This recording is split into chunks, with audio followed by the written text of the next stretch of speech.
Hello, Rain Manguera here. Yes, Rain Manguera here, and this is still the Cotman channel. So, may nakuha tayong phone. Yeah, from Digital Walker. Kakarating lang. Katapos natin mag-order ng almost 4 days din yata. 3 to 4 days. Umikot din. So, yun. Teka. Oops, bubuksan ko na for the first time. Yes.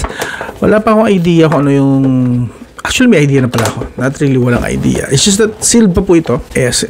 First time ko rin makikita. Gaya nyo. Switch tayo sa mas malapit na lens. So this one is the Nothing Phone 3A.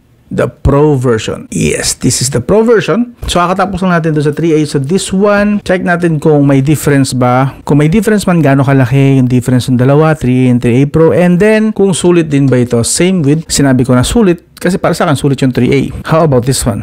Sulit kaya ito? Siyempre, mas mahal ito ng konti. Let's see. So, ito na nga. Ooh la la. So, welcome to Nothing. So, mamaya, wait lang. Tabi muna natin ito saglit. Gusto kong makita muna yung mga kasama sa box. Nga pala, Nothing nga pala ito. So, wire lang. Cable lang. Both data and charging cable na po ito. Type-C yung both ends niya. Alright. Again, charging and data cable natin po ito. What else? Of course, walang kasama itong charging brick. Pero don't worry, tested ko na po ito. Ang tagal ko na gumagamit ng Nothing phones. Gumagana po any gun chargers dito. I'm using my 100 watts gun charger dito and na-full charge siya within 30 to 40 minutes. Good job na yun. Pwede na sa akin. So, ito ay yung kanyang quick start guide at of course yung transparent na pangsundot ng SIM card. Alright. So basically, ito po ang kasama sa box. Yan na yun. Anyway, continue na tayo. Tanggalin na natin. Ooh, lala. Malaki din ang screen. I believe kasing size lang din naman sila ng 3A. So yes, malapa din po siya. And this is the defining design ng 3A Pro versus the 3A. Okay. Personally, mas gusto ko to. Yes, kasi at least mayroon siyang konting sariling identity. Yung 3A kasi while okay naman yung kanyang camera module, it's just that it reminds me of another design. But this is 3A Pro talaga. Wala akong maalala ng ibang ka-design niya rito. And yes, overall design pa rin is still, nandiyan pa rin ang signature ng Nothing. And this time na iba na, no? Gray naman ngayon napunta sa atin, which is okay and at least good. It looks premium para sa akin. Classy actually on the thing. I think this gray version is better kasi hindi siya mukhang laruan dito. Again, sa point of view ko lang naman ha. And of course, this video is still about first impression po ha. Hindi pa po to full review kasi like I said, usually sa mga unboxing kasi is bias pa ako niya kasi nasa honeymoon stage, excited pa sa mga smartphone pag unboxing. So kung ano may sasabihin ko po rito, first impression lang po yan. Hintayin nyo matapos 2 to 3 weeks kasi doon talaga hihimay-himayin ko siya at hahanapan ko talaga ng mali kung may mali at goods kung goods talaga. Okay? So again, first impression. Ay, solid naman, no? Legit na periscope yung design, no? Rectangle yung lens. Pero I believe hanggang 3 times optical zoom lang ito. Not that powerful, pero at least merong 3 times optical zoom. And one of those is 50 megapixel and probably another 50 megapixel. Sa full review na lang yung ibang full details, okay? And then of course, we have single tone lang na flash. Meron tayo ditong tatlong LED. I believe ito yung mga pailaw niya sa likod. Still says here, Nothing Technology, London, England. And I believe hindi po ito made in China. Last I checked, made in India na sila. India na po ang gawa ng mga Nothing phones. Correct me if I'm wrong. Paki-mention na lang sa comment section pero last I checked, I believe made in India na sila, not China. Sa taas, meron tayong noise cancellation mic. Sa kaliwa, volume rocker. Nice. And then sa kanan, nandito yung power button and I believe this is the essential button nga ba? Tama ba yun? Tama pagkakalala ko. Basta, this is an essential button. Correct me if I'm wrong. Medyo blurry yung memories ko pero yeah, this one dito. Pang journal ito eh. Kung saan pwede kang mag-save ng mga screenshots, notes, and voice recordings. Gamit ito, isang pindot lang. And then sa baba, meron tayo ditong main speaker, USB Type-C, main microphone, and the SIM tray slot. Okay, syempre sasalpakan natin yan ng SIM card na ngayon. Try natin itong 5G na TNT. Usually kasi smart na lagi ginagamit ko. This one, the TNT version naman. Yes, nagdagdag na ako ng mga SIM card so mas marami na matitest. And of course, for the first boot up, yun, nag-vibrate agad. Nothing. Setup ko muna. Balikan ko kayo. Okay, so now we got some initial testing results. So, ito na nga siya. Currently, nakita natin na Wait, pakita ko lang sa inyo saglit. This is running on Android 15 and updated na agad. Pagka-open, may update agad. So, from nating OS 3.0, diretso agad sa 3.1. And camera, ito na po. 50 megapixel OIS, 50 megapixel na telephoto or kaya nga itong lens na ito. And then 8 megapixel na ultra wide. Sa front, 50 megapixel yun, na-confirm na natin. And this is the 12 gigabyte RAM and 256 GB na storage, and 6.77-inch flexible AMOLED and 5,000 mAh na battery. So we did some initial testing din regarding sa Antutu, and Antutu score nakakuha tayo similar din sa result ng 3A, of course kasi same lang din naman sila talaga ng chipset, so can't really expect much na difference pagdating sa chipset na BART. Okay, now try naman natin sa Mobile Legends saglit kung ano makukuha nating game settings. Again, first impression lang to, so hindi mo na ako maglalaro. Papakita ko lang sa inyo yung i-expect nyo na settings, graphic settings dito sa Mobile Legends. And kuha tayo ng super lang. Super sa FPS and graphics, kaya ultra, pero super lang po sa FPS. I believe super is 60 or 90 FPS. Yeah. And then we will try dito sa Farlight. At least dito sa Farlight na lang kasi mas familiar ako rito. Sa Farlight, makakakuha tayo ng itong settings na to, ha. Settings ay, nilagyan lang natin siya sa balance pero kaya extreme. Pero let's see kung ilang FPS ang makuha natin. Actual FPS po tayo. Ito na po yan. Currently, nasa 33 FPS. Wala pa tayo sa game. Pero mamaya, makikita natin yung pinaka FPS niya sa actual na gaming. Pakita ko rin sa inyo yan mamaya. Okay, let's do this.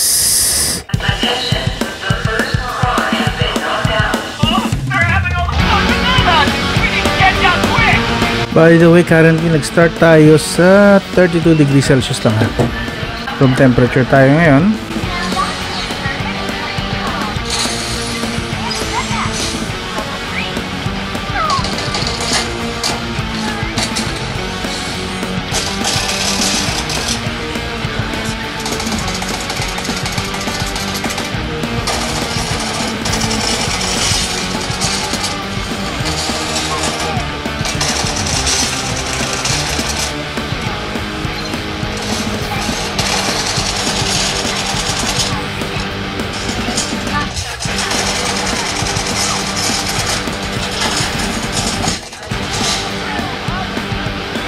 Okay, so yun.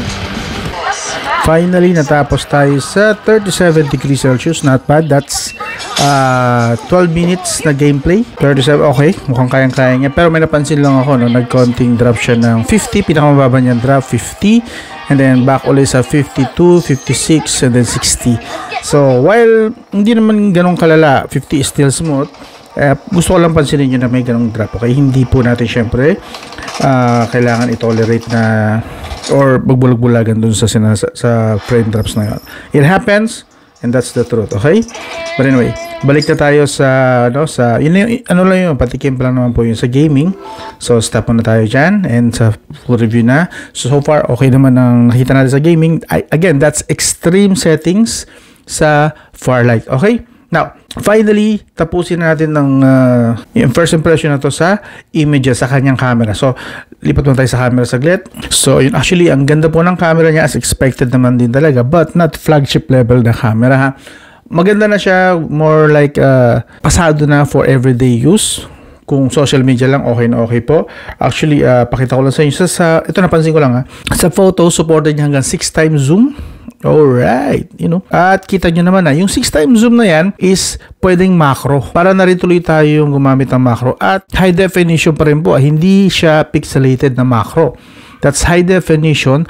Ang gamit po dyan again is yung telephoto niya na up to 3 times optical. So ang ganda, linaw, yan ang details. Solid. Pakita ko sa inyo na mas malapitan. So, hindi po pixelated yan, ha. Kitang-kita natin yung talagang pinaka malilit na hibla nung itong laruan na to. That's impressive actually. So ito siguro yung pinaka defining na difference ng Pro versus sa 3A lang. And then of course sa video recording, 4K 30 both sa likod and sa front din, same ganun din po. 4K 30 rin, 4K 30 both front and back na or rear camera na supported niya. Okay? So sample shots, pakita ko na lang din sa inyo dyan sa screen.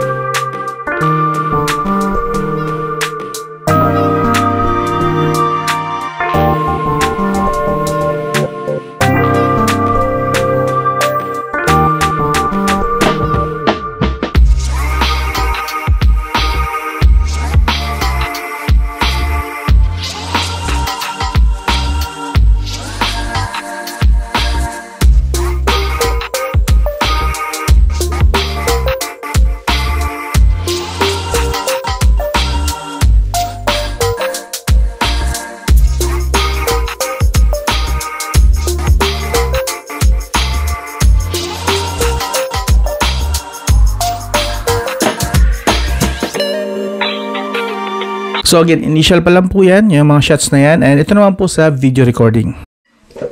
So this is the front cam. Mind you, this can record 4K 30 fps. Front cam 4K at 30 fps. Kamusta naman yung quality? Currently semi-low light tayo rito. Hindi naman sobrang low light. Good enough. And kagising ko lang. Mukhang kagising dito sa ano na to? Sa view na to. Pero yun. Of course, mas maganda sigurado kung nasa araw, nasa sikat ng araw. Pero imagine, ito na lang yun. So, meron lang tayong ilaw dun sa taas. That ilaw. So, yun po ang ilaw natin. Kamusta yung quality? And kamusta naman yung kanyang mic? Okay ba? Hopefully okay. Pero lipat tayo sa rear camera. So, this is the rear camera and 4K at 30 fps din. So, both front and rear camera supported ang 4K at 30 fps. Sadly, hindi ko pa matitest dito sa first impression yung kanyang OIS. Pero, supposedly, meron pong OIS itong rear camera na video recording. So, try natin ngayon yung 3 times optical zoom niya. Kung hindi ba nababa ang quality. Okay, mukhang legit nga, no? Ano? Again, semi-low light tayo ngayon, ha? Oh, nice. Mas maganda siguro ma-appreciate natin kung maliwanag. Pero, semi-low light, mukhang decente naman yung kanyang shots. Konting mabilis na panning lang. Okay, iba talaga pag 4K at 30 fps versus 4K 60 fps. But this is acceptable para sa vlogging since most vlogs naman ay nare-record sa 30 fps. Again, this is 4K at 30 fps. Kamusta naman yung microphone? Again, that's just first impression. Huwag niyo po munang i-take yan as my final verdict. Iba po ang final verdict ko. Doon po tayo sa detalyadong review kung saan nabigyan na natin siya ng 2 to 3 weeks, minsan 1 month pa nga, na talagang gagamitin natin siya and totoong review po talaga. Okay? Tapos na ika nga yung honeymoon stage. Real talk na kung may real talk tayo. Kung good siya, sasabihin kong good. Kung pangit, sasabihin ko yung mga pangit. Okay? So, yun lang naman. So far, sa ngayon, bibigyan ko siya sa camera. Bibigyan ko siya 1 to 10, 8.5. That's very good. Sa performance, since hindi siya ganun kalakas, pero remind ko lang kayo na ito ay naglalaro sa around 25,000 pesos. Tama ba memory ko? Anyway, iwan ko yung link sa video description tsaka yung pricing. Hindi ko lang matandaan siya ngayon eh. Pero alam ko na sa 25,000 pesos naglalaro. Pinakamahal yata is 28,000. I hope I remember that right. But anyway, again, sa video description or pipin ko sa comment section yung details. Sa performance, siguro bibigyan ko lang siya ng 7.5. Since nasa 700,000 siya. So, 7.5, I think that's fair enough for the price. Siyempre, mas magaganda ang performance. Sa 25,000 pesos, meron na dyan na Qualcomm Snapdragon 8 Gen 2, I believe, na kaya hanggang 2 million pa nga yata, if I'm not mistaken. So, that is why 7 to 7.5 lang ibibigay ko dito na score muna sa performance. The rest, I'm sure, maganda pero gusto ko pa rin i-test like the battery. Mataas ang expectation ko rito kasi yung dumaan sa akin ng mga nothing phones, makukunat ang battery and hopefully ganun din siya at hindi naman naka-apekto yung Pro version sa kanya. And of course, meron din po siyang essential button which means pwede rin po tayo mag-record. You know, either we can add a note kung ayaw mo mag-voice, hello, unang wallpaper, kunwari lang. Or you can go for, kunwari, nag-browse ka sa Google Play Store or kahit nanonood ka ng Netflix or any app. Applicable po ito, any app. So, kunwari, nandiyan ka na and then try natin mag-pinutin. Tapos pwede rin na audio recording. This is more like journal po. Para siyang journal na one click button lang siya. One button click lang, pwede mo nang ikwento or reminder or any significant na message para sa screenshot na ito, which is, I think, good ito para sa mga mahihilig. Kagaya ko, sa akin applicable to, pero I'm sure hindi lahat. Sa mga mahihilig sa mga memories about sa kanilang mga everyday or kaya mga ideas nila na kailangan nilang i-save agad kasi bago makalimutan, pwede po rito sa buttons na ito. Of course, as far as customization is concerned, ganun pa rin. Lahat ay Nothing OS pa rin. Andun pa rin yung distinction ng Nothing OS. And then sa settings, very simple, simplified po ang settings niya. Hindi nyo na kailangan maging advanced user dito. Parang, nasabi ko na to sa Nothing Phone 3a para po itong iPhone sa katawan ng Android. Simplicity, makunat ang battery, and malakas din ang signal niya. Pero papakita ko sa inyo yan sa mga susunod na mga reviews. or sa detalyadong review, papakita ko sa inyo yung actual na gamit, hindi yung dahil lang na tutuwa ako sa kanya ngayong unboxing. So, okay, yun lang naman. And something to note, napansin ko lang, dito sa battery, kasi may nakita ako na itong battery health, may custom charging mode din siya. And then, charging assistant, special features, of course, nandito pa rin yung mga experimental features, gestures, which na may mga na ako, actually na turn on kasi gusto ko yung ganon, yung hindi ko masyado nang pipindutin yung screen. Of course, meron ding game mode, which yun nga, nakita nyo kanina, may sarili siyang FPS monitor. Ang galing lang, astig na. But anyway, so far, andun pa rin ako sa expectations na kagaya siya ng mga naunang nating phones na dumaan sa akin. And I hope hindi ako biguin ng nating phone 3A. Yun lang. Nabanggit ko ba sa inyo na sa video recording niya, up to 3 times na yung optical zoom. Alo, kahit pala dito sa video, may macro mode. Ang solid niya, no? Kita nyo? Oh, hindi pixelated yan. Full detail yan, no? Impressive. Baka matutuwa akong gamitin ng kanyang zoom in, zoom out. Up to, again, sa detalyadong review niyo. So, doon lang. This is the Nothing Phone 3A Pro.